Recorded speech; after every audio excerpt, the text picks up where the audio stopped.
हमने शहर को दी एक नई पहचान, हम हैं सिंघानिया बिल्डकॉन।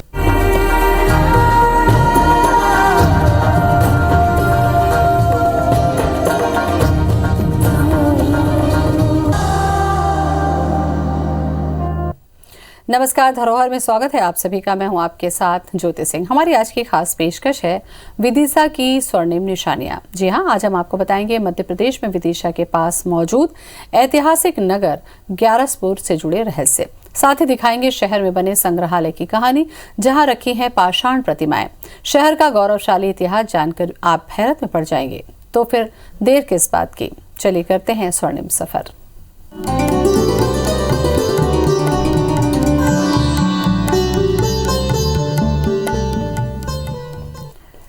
तो सबसे पहले हम आपको विदिशा जिले के स्वर्णिम इतिहास से रूबरू करवाते हैं, क्योंकि विदिशा के इतिहास के जाने बिना ये यात्रा अधूरी है।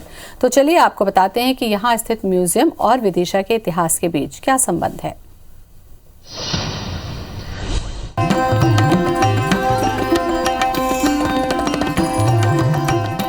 विदिशा के स्वर्णिम अतीत की वैभव गाथा के गवाह हैं लुहांगी पहाड़ी, वैशनगर, उदयगिरी, ग्यारसपुर, उदयपुर, बड़ोह पठारी, कुरवाही और मुरादपुर जैसी जगहें। आज भी इसके कण कण में प्राचीन संपदा की महक समाई हुई है।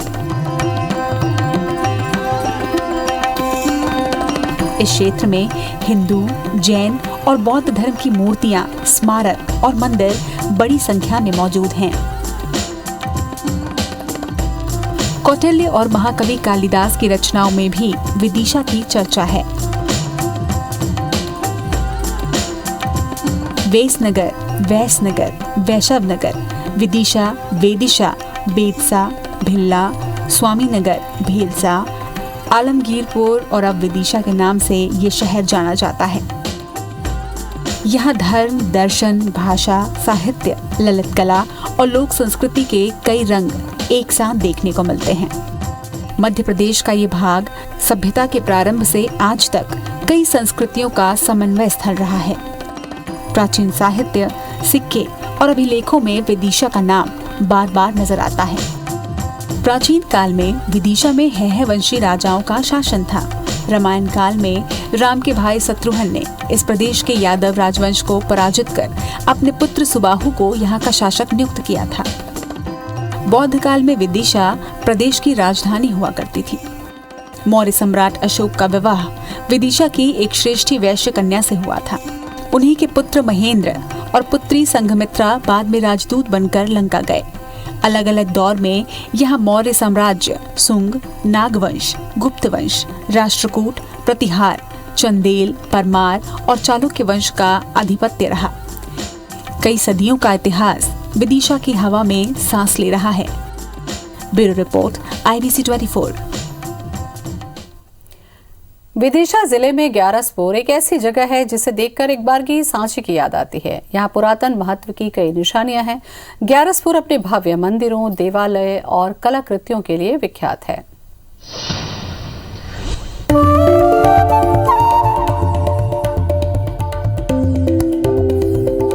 ये वो रास्ता है जो आपको एक ऐसे सफर पर ले जाता है जहाँ समय के साहोदार तने खड़े हैं, जहाँ गुजरे वक्त की उलझी परछाइयाँ यहाँ वहाँ डोलती फिरती हैं। यहाँ ठिठका खड़ा है बीता कल, लीजिए आ गई मंजिल।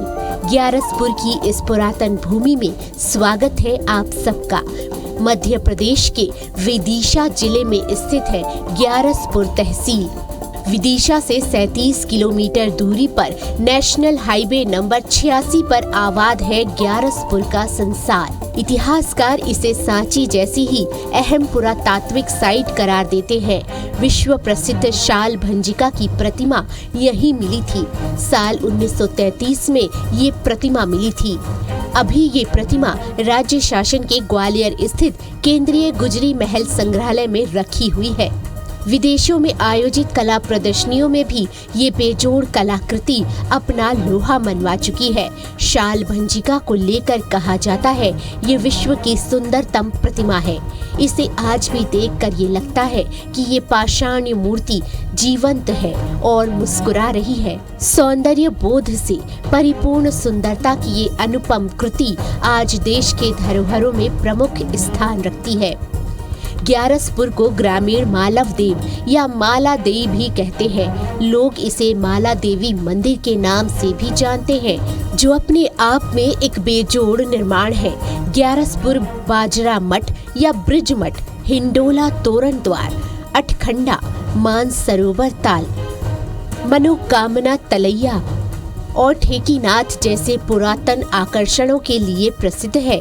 इस अद्भुत नगरी में विदिशा की अनोखी कलाकृतियों का भंडार है। इसके साथ ही यहाँ पहाड़ी की दूसरी ओर कुछ बौद्ध स्तूप भी पाए गए हैं। हालांकि दुर्गम होने की वजह से सैलानी यहाँ तक नहीं पहुँच पाते। अगर आप ग्यारसपुर आना चाहते हैं तो यहाँ पहुँचने के लिए कई संसाधन मौजूद हैं। आप सड़क मार्ग के जरिए आसानी से यहाँ पहुँच सकते हैं।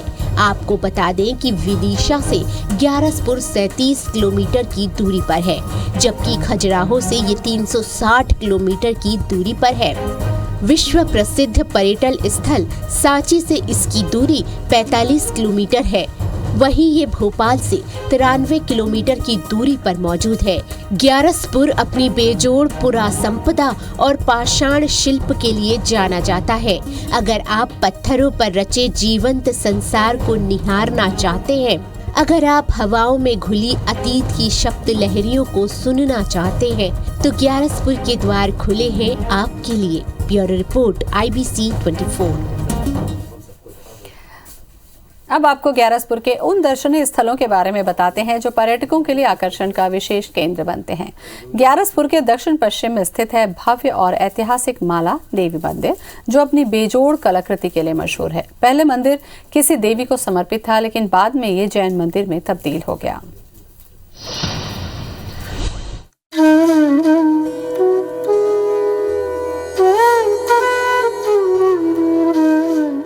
ये श्रद्धा का द्वार है। यहाँ आस्था का अलख जगता है। यहाँ आध्यात्म की दिव्यता दिखती है। इसमें स्थापत्य की भव्यता झलकती है। जी हाँ, ये है ग्यारसपुर के सबसे अहम धरोहर माला देवी मंदिर। ये मंदिर ग्यारसपुर के दक्षिण पश्चिम हिस्से में एक पहाड़ी की ढलान पर स्थापित है। ये भव्य और ऐतिहासिक मंदिर अपनी बेजोड़ वास्तु योजना के लिए दुनिया भर में प्रसिद्ध है। माला देवी मंदिर नेशनल हाईवे से करीब 5 किलोमीटर दूर से ही दिखने लगता है। मंदिर में मुख्य मंडप, सभा मंडप और गर्भगृह मौजूद है। पुरातत्व के जानकारों के मुताबिक ये मंदिर मूल रूप से एक हिंदू मंदिर है, जो शुरुआत में किसी देवी को समर्पित था, लेकिन बाद में ये जैन मंदिर के रूप में बदल गया। यहाँ अब जैन मूर्तियां रखी हुई हैं। इस मंदिर का मुख पूर्व की ओर है। मंदिर का शिखर अद्वितीय है। प्रतिहार कालीन स्थापत्य कला की ये बेजोड़ नमूना है।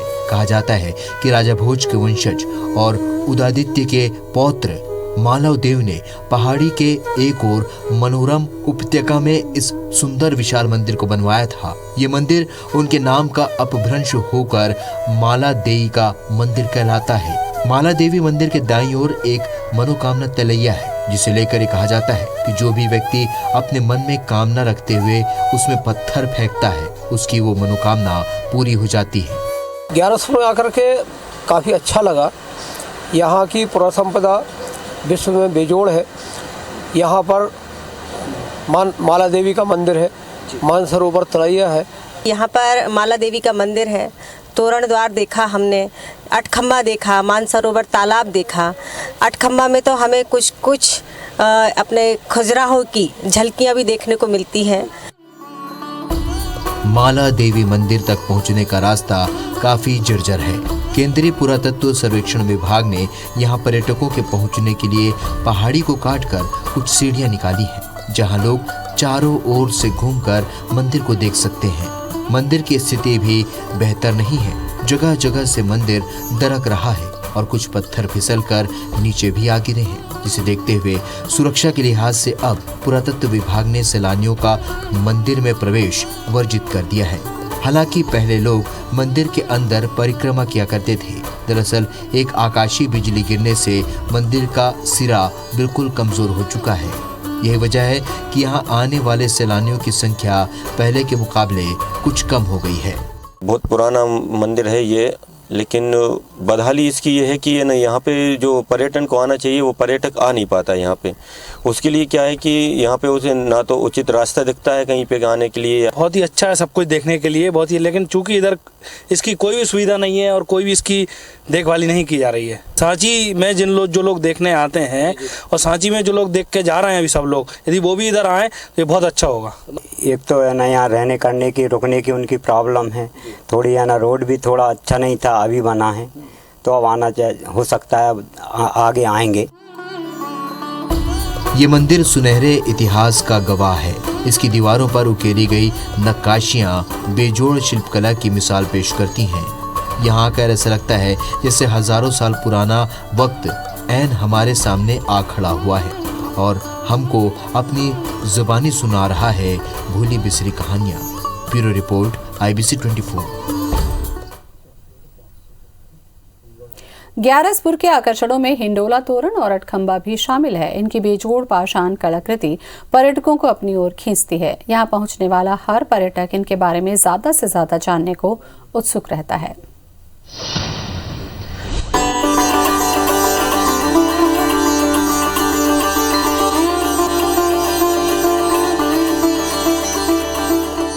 ये है ग्यारसपुर का हिंडोला तोरण। असाधारण है इसका सौंदर्य। हिंडोला तोरण का निर्माण और उन्नयन 8वीं से लेकर 10वीं शताब्दी के बीच हुआ। ऐसी बेजोड़ पाषाण कलाकृति देश में गिनी चुनी जगह ही मौजूद है। फौलादी पत्थरों पर इस अंदाज में कारीगरी की गई है मानो गीली मिट्टी पर किसी ने चित्र उकेरा हो। इन पत्थरों पर पड़ी हर छेनी सृजन की एक नई गूंज बनकर आज भी दर्ज है। यहाँ उकेरी गई कलाकृतियां लोगों को बरबसी अपनी ओर खींच लेती हैं। इस स्थल के प्रवेश द्वार पर झूले के आकार का एक मुख्य द्वार है जो एक हिंडोले के समान नजर आता है, इसीलिए इसे हिंडोला तोरण द्वार का नाम मिला। हिंडोला तोरण के नजदीक खुदाई में एक ध्वस्त मंदिर का ढांचा मिला है। कहा जाता है कि ये मंदिर भगवान शिव को समर्पित था। वहीं हिंडोला तोरण द्वार के दोनों खंभों पर भगवान विष्णु के 10 अवतारों को दर्शाया गया। इस तोरण द्वार का इंच इंच अनजाने अनचिन्हे इतिहास की कहानी कहता है।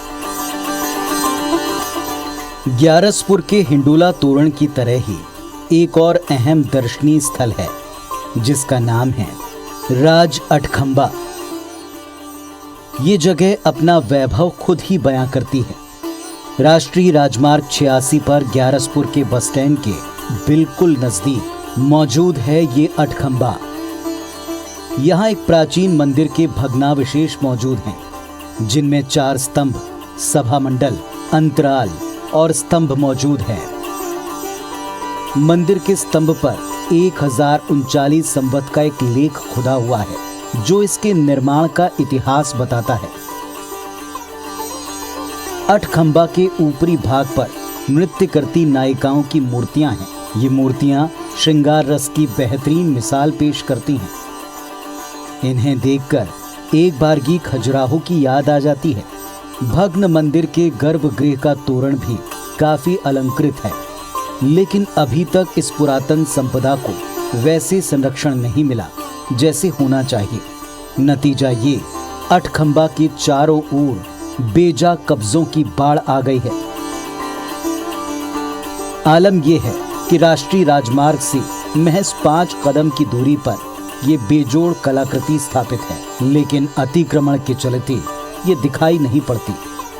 सवाल है आखिर कब खत्म होगा अठखंबा की अनदेखी का दौर। Bureau report, IBC 24। और अब आपको विदिशा जिले के म्यूजियम की सैर कराते हैं, जहां पर पुरातत्व का खजाना है। यहां से एक से बढ़कर एक दुर्लभ और बेशकीमती मूर्तियों का संग्रह है, जिसे देखकर हर कोई हैरान हो जाता है। और यही वजह है कि इतिहास के निशानियों को देखने के लिए बड़ी संख्या में सैलानी आते हैं।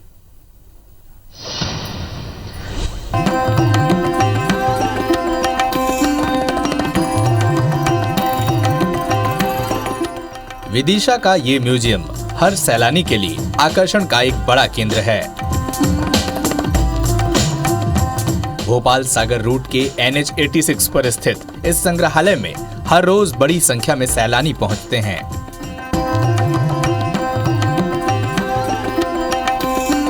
इस संग्रहालय की चार दीवारी के अंदर प्रवेश करना एक अनोखा अनुभव होता है।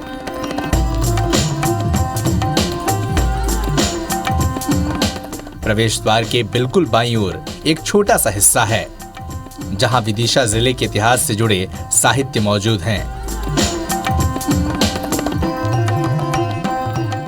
ठीक सामने एक सुंदर सा गार्डन है, जिसमें पाषाण प्रतिमाओं का बेजोड़ संग्रह है। पर्यटकों के प्रवेश करते ही कदम दर कदम संजो कर रखी गई प्रतिमाएं उनका स्वागत करती नजर आती हैं।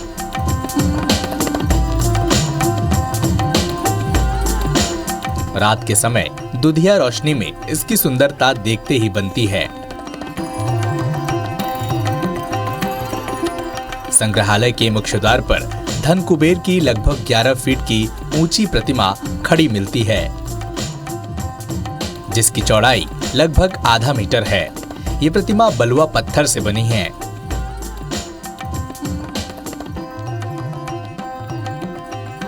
कुबेर की इस दुर्लभ प्रतिमा को वैसनगर से यहां लाया गया है।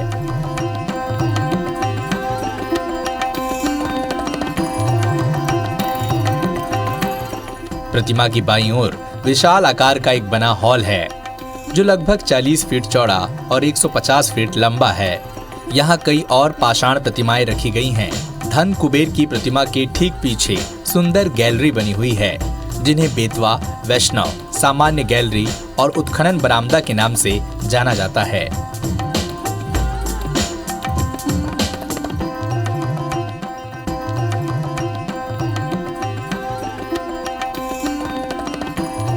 इनमें बेशकीमती और दुर्लभ प्रतिमाओं का संग्रह है।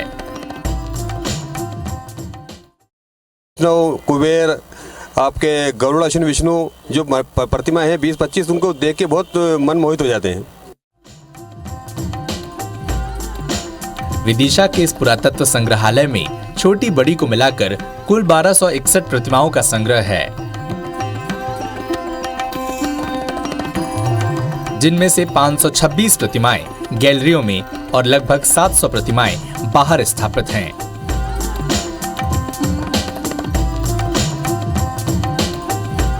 ईसा पूर्व से लेकर 10वीं शताब्दी तक मूर्तियां यहां मौजूद हैं। इनमें से कई बेतवा और वैस से निकाली गई हैं। वहीं कुछ मूर्तियां पठारी, उदयपुर, उदयगिरी, ग्यारसपुर, सिरोंज और लटेरी की खुदाई से मिली है। यहां बुद्ध की एक और जैन तीर्थकरों की 39 मूर्तियां मौजूद हैं।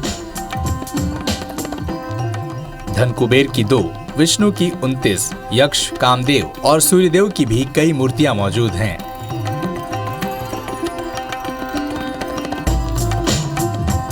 यहाँ मौजूद प्रतिमाओं की कलात्मक स्वरूप को देखकर सैलानी भाव विभोर हो जाते हैं। हमें यहाँ का संग्रहालय देखने पर बहुत अच्छा लगा। इधर बहुत अच्छी प्रतिमाएं हैं, यहाँ पर बहुत महीन कारीगरी की गई है और इसमें सब बताया गया है। सारे जैन मंदिरों के बारे में बताया गया है। जो यहाँ पर विदिशा में जैन मंदिर सिर्फ एक ही है जो देखने को मिल रहा है, वो भी अभी उसका कार्य हो रहा है। तो हमें यहाँ पर विभिन्न प्रकार के जैन मंदिर देखने को मिल रहे हैं।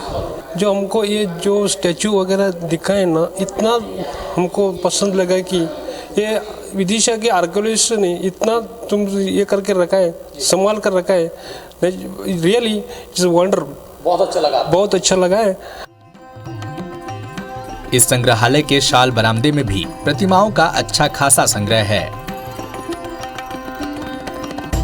वहीं वैस नगर की खुदाई से मिले मिट्टी के घड़े, सुराही, पात्र, सिक्के, आभूषण, तांबे लोहे के बर्तन, पाषाण हथियार भी यहाँ संग्रहित हैं। संग्रहालय में एक शिव के मुकुट के अलावा देवी देवताओं के उकेरे गए चित्र भी सजा कर रखे गए हैं। गैलरी में पूरे विश्व के जैन मंदिरों के चित्रों की झांकी भी प्रदर्शित की गई है। मनोज पांडे, IBC 24, विदिशा। और इसी के साथ धरोहर में फिलहाल इतना ही। नमस्कार।